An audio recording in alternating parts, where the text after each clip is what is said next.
For the front lens element, I like to test whether the lubrication is sticky, which in this case it is, and roughly take it off with some naphtha.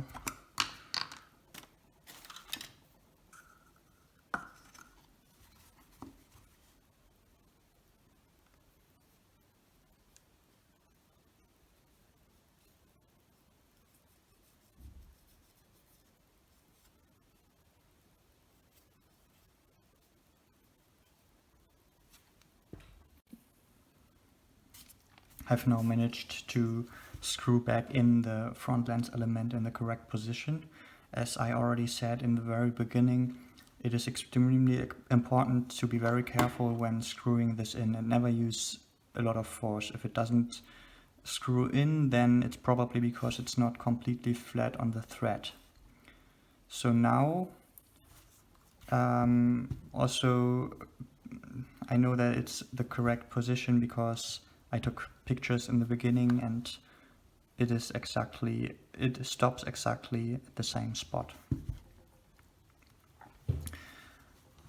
Also, I like to apply lubrication if necessary now.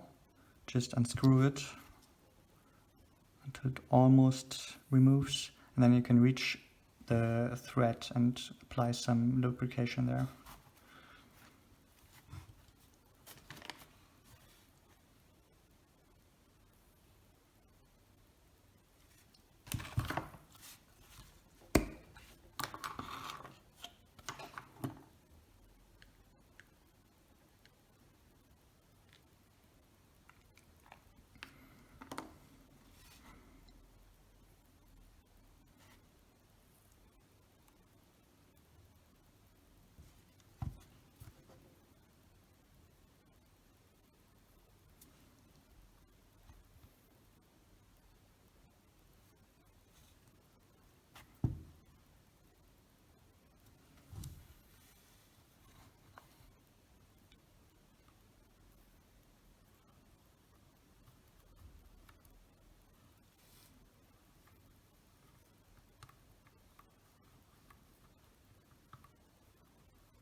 That should be all right.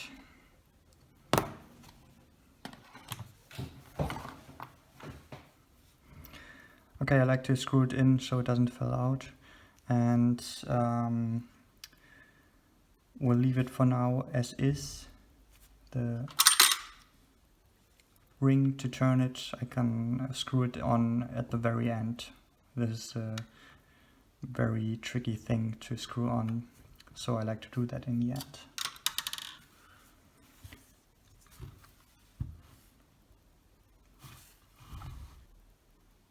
So what would come next is the prism. There's only two surfaces to clean on the prism, which is the ground glass surface and the surface that you look through. And it is also possible to open this prism by removing this clamp around. And you can take out the prism and see and reach the Fresnel lens and the magnifying lens, but in most of the cases that's not necessary. Most of the dust is just on the surfaces and not inside the surfaces.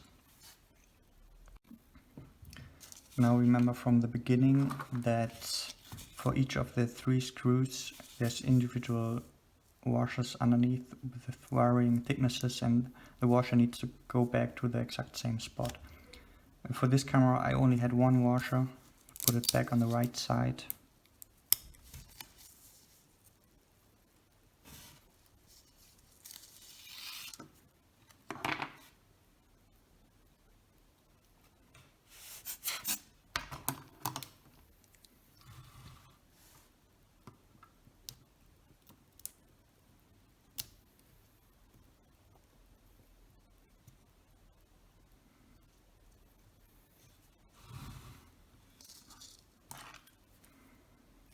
and then put in the 3 screws.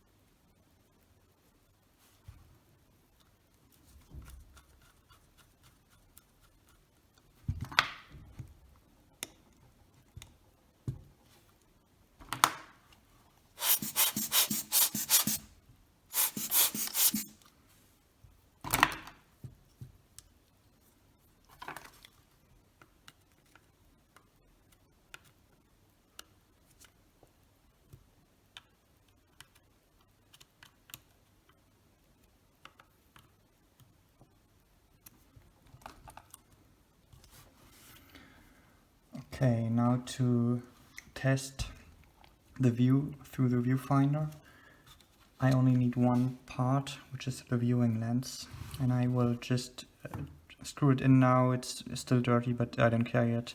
I will clean it later.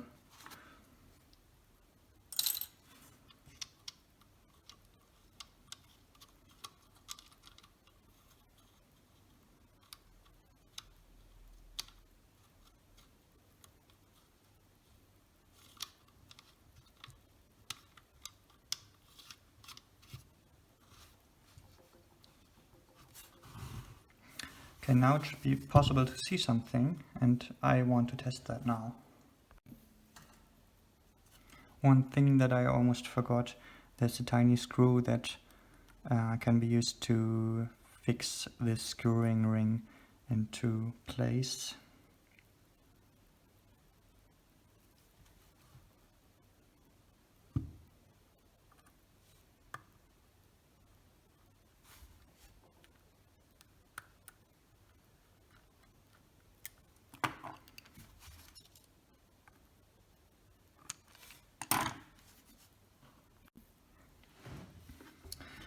I want to put back the cover plate now, and I've already replaced the old piece of rubber foam here.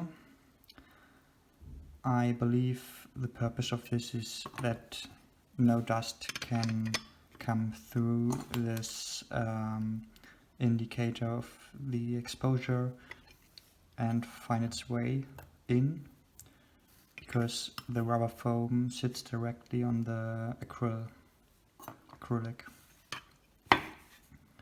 So before I can put this back on, I need to remove the rewind button.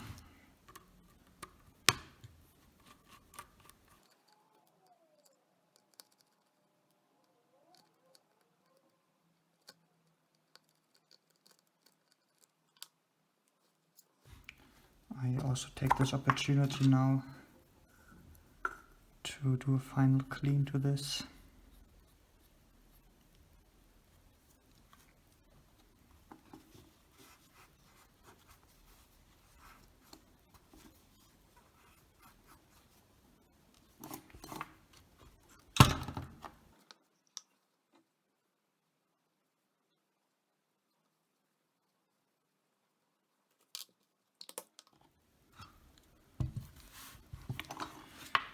Now the cover plate is held in place by 2 screws, on the left and on the right, and also on the right side there's this underneath the screw.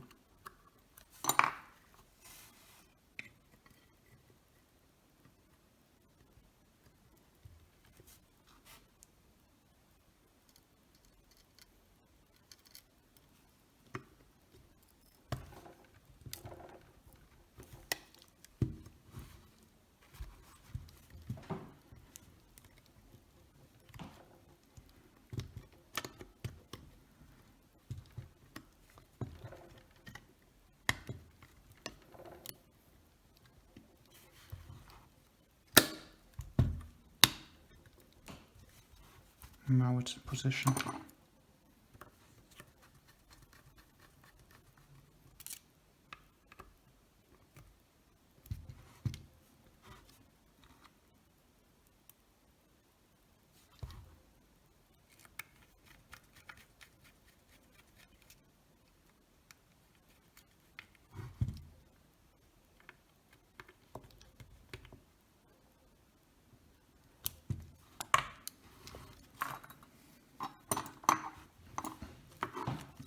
Now let's put back the rewind knob.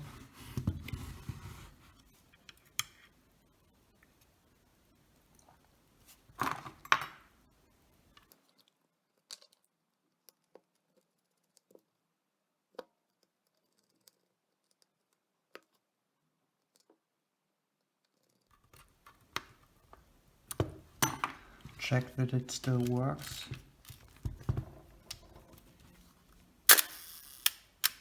Yes.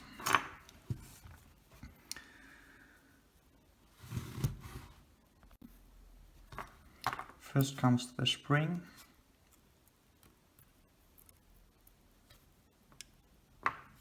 Then the shutter release button with the slot aligned to the screw. Hold it down. Next comes the number disc, then the washer, and the spring washer, frame counter indicator, and finally the rewind knob. Now turn it until you see the screw holes. There's one. Try to put in the first screw.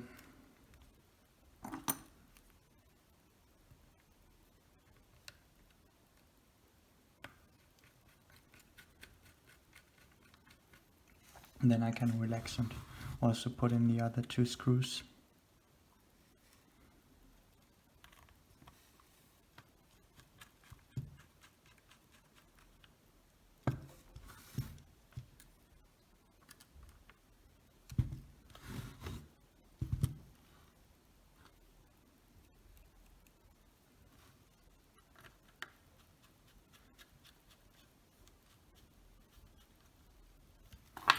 Check that it works.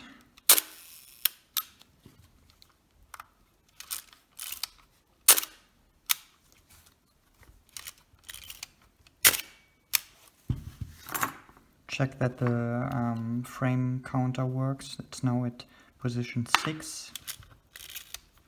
Now it's at 7, 8. Yeah, that looks good.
This is the position where the tiny ball comes in. And then I push it inside and turn the rewind knob clockwise by 90 degrees.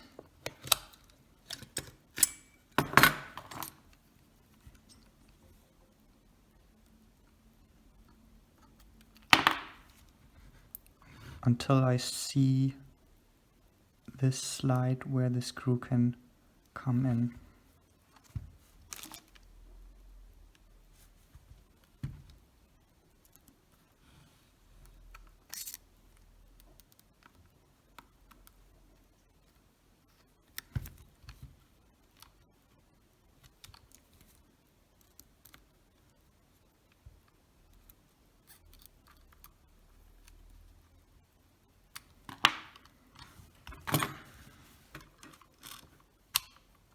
Should now have a click stop between this and this position.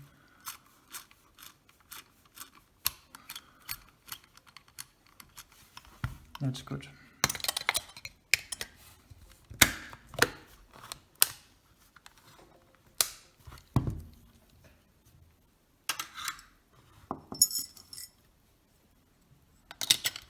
Let's see the accessory shoe for mounting, for example, a flash.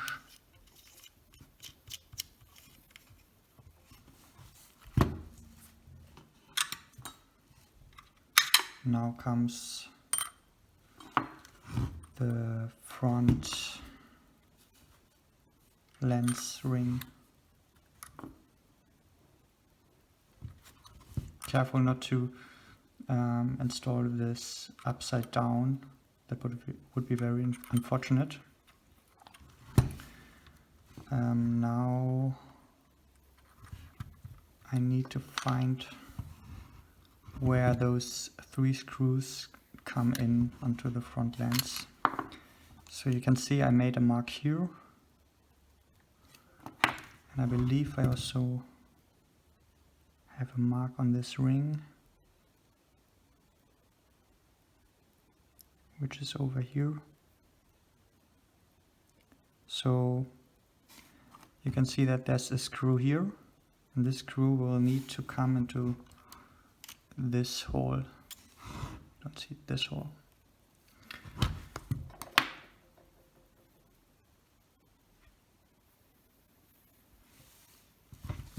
And I do it the same way. I unscrewed it. I will locate the screw holes through the 2 holes of the distance ring and try to fix them, and finally also fix the distance ring.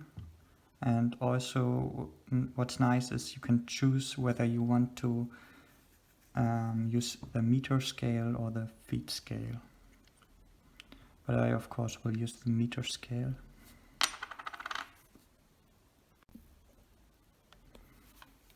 I have now fixed the ring to the front lens, and now I also want to fix the distance ring.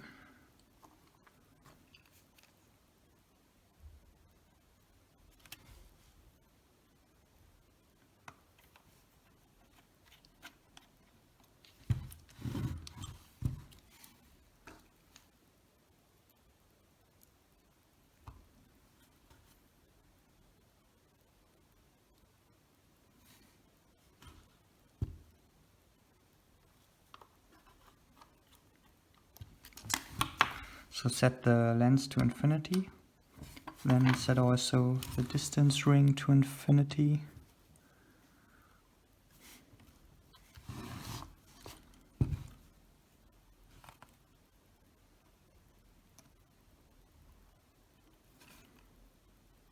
And then tighten the 2 screws.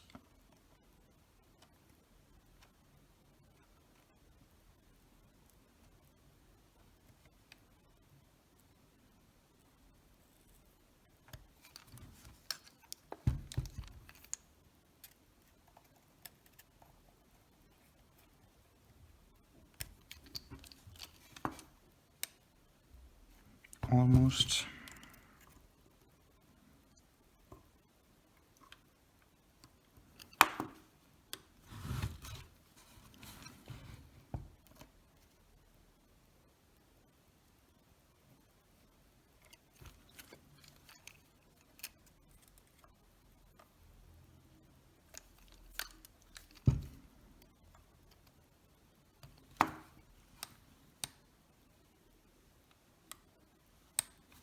Perfect. Of course, it is now important that you check that you can also reach infinity with infinity checking. I already checked that and it works. Okay, now there's only two things that I want to still do. First of all, I want to remove the dirt underneath those buttons. That's really not necessary because they can be used. It's just a bit uneven and a little too much friction, I think.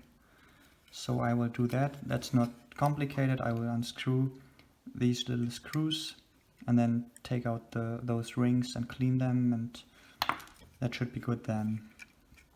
The other thing that I want to do is, of course, I will glue back the leatherette back to the camera body.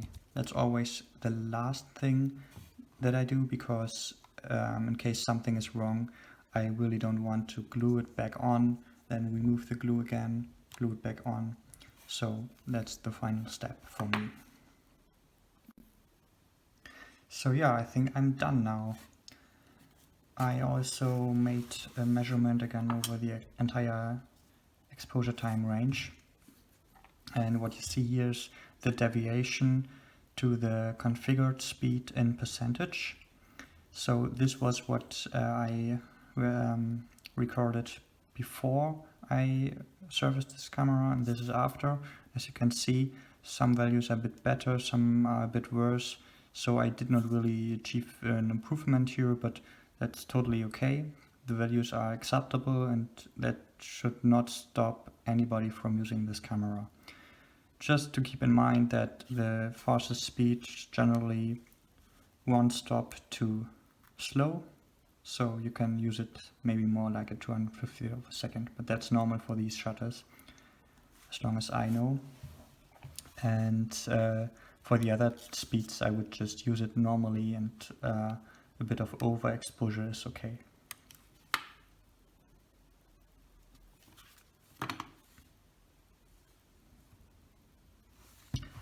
I hope this video was helpful for you in case you also wanted to do similar project with the Contaflex I or Contaflex II. So let me know if this was helpful for you. Also feel free to visit my new website. I want to write more Contaflex related stuff there in the future. I put a link to the website down in the description. Thanks for watching.